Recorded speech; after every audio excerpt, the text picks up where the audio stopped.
Alors dans cette vidéo, je poussais entre guillemets un petit coup de gueule, un truc que je vois très souvent, je suis sûr que vous en avez été victime également, c'est un truc qu'il faut absolument ne pas faire. Si vous le faites, il faut absolument arrêter, je vais vous expliquer pourquoi. En fait, le truc c'est que, je ne sais pas pour vous, mais moi je reçois régulièrement des offres de personnes. Alors, il y a beaucoup de personnes qui sont inscrites à ma newsletter, il y a également des gens qui sont, voilà, on a déjà échangé des emails.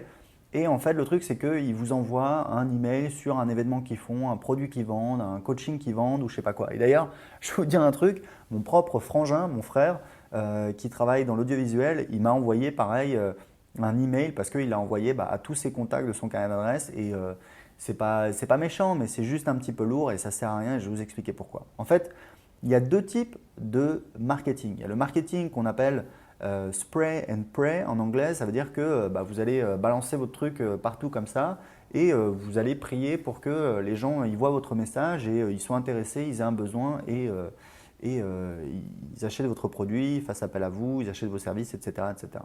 Le problème de cette démarche, c'est quoi? Le problème, c'est que les gens à qui vous adressez, ce pas des gens qui ont un besoin, ce pas des gens qui ont manifesté le besoin pour votre produit. Donc, en fait, ils n'ont pas du tout envie. C'est comme si vous, voilà, vous êtes là, vous êtes passionné de football et il y a un gars qui débarque qui dit au fait, je fais un atelier de cuisine japonaise ce week-end, ça te tente?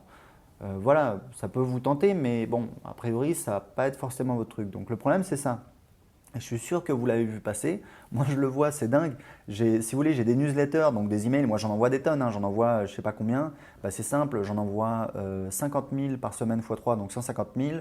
Donc, j'envoie à peu près, allez, on va simplifier. J'ai mon blog d'anglais, j'ai 15 000 adresses. Allez, on va dire, j'envoie entre 600 000 adresses email et 1 million d'adresses email par mois. Bon, ça paraît dingue dit comme ça, mais c'est qu'en fait, je fais plusieurs mailings par semaine. En général, j'en fais 3. Donc, j'envoie des tonnes d'emails. La différence, c'est quoi? La différence, c'est que moi, j'envoie uniquement des emails à des gens qui ont manifesté le souhait de recevoir des emails de ma part. Ce pas des gens avec qui j'ai échangé des emails parce que voilà, on était en contact pour un truc personnel ou professionnel. Après, je leur dis, au fait, j'ai ce truc-là, est-ce que ça t'intéresse?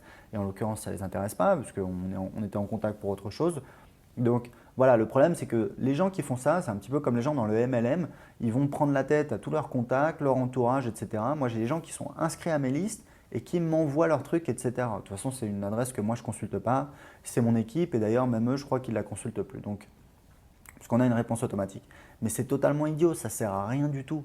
C'est vraiment du marketing zéro quoi. Moi je me souviens, mais c'est normal parce que voilà, ils ne savent pas forcément. Moi je me souviens quand j'étais, je crois que j'étais encore à la fac, je voulais lancer un service comme ça pour aider les gens à réparer leur PC.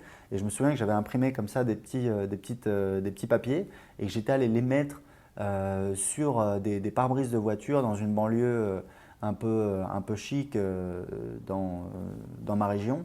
Et j'avais obtenu un client comme ça, quelqu'un voilà, qui a fait appel à moi, qui m'avait donné qui m'avait payé un petit peu pour ça. Donc j'avais trouvé un client, mais si vous voulez, le truc c'est que j'ai imprimé, je sais pas moi, alors à cette époque-là, est-ce que j'avais conscience un petit peu? Donc je sais pas, j'ai dû imprimer peut-être 50, 100, peut-être 150, peut-être 200 maximum et j'ai eu un client. Donc c'est déjà pas mal, mais le problème c'est que c'est pas très efficace.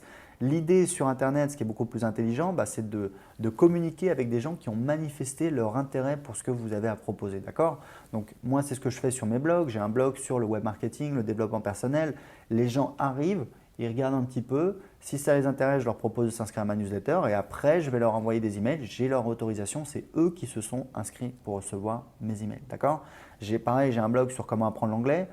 Les gens s'inscrivent, je leur envoie des emails, il y a du contenu gratuit, il y a des vidéos, il y a des offres, je leur propose pour ceux qui veulent aller plus loin, justement des formations. Mais toujours, c'est des gens qui se sont, alors d'une, qui ont manifesté le fait qu'ils étaient intéressés par cette thématique, au moins qu'ils étaient, voilà, qu'ils voulaient recevoir mes emails. Et de deux, si vous voulez, à la fin de mes newsletters, il y a toujours un lien pour se désinscrire. Donc voilà, ils peuvent arrêter de recevoir mes emails quand ils veulent. Alors que quelqu'un avec qui vous avez échangé des emails et qui vous envoie des emails de temps en temps comme ça, malheureusement, il n'y a pas de bouton se désabonner. Et donc, on va continuer à recevoir ces emails voilà, pendant des semaines, des mois, alors qu'on n'est pas forcément intéressé. Donc voilà, moi ça dépend de la personne, mais très souvent je les marque en spam. Alors mon frère, je ne l'ai pas marqué en spam. Très important de préciser, bien sûr que non, je ne lui ai même pas dit, parce que voilà, je comprends son truc, mais voilà, juste pour vous dire que c'est très important.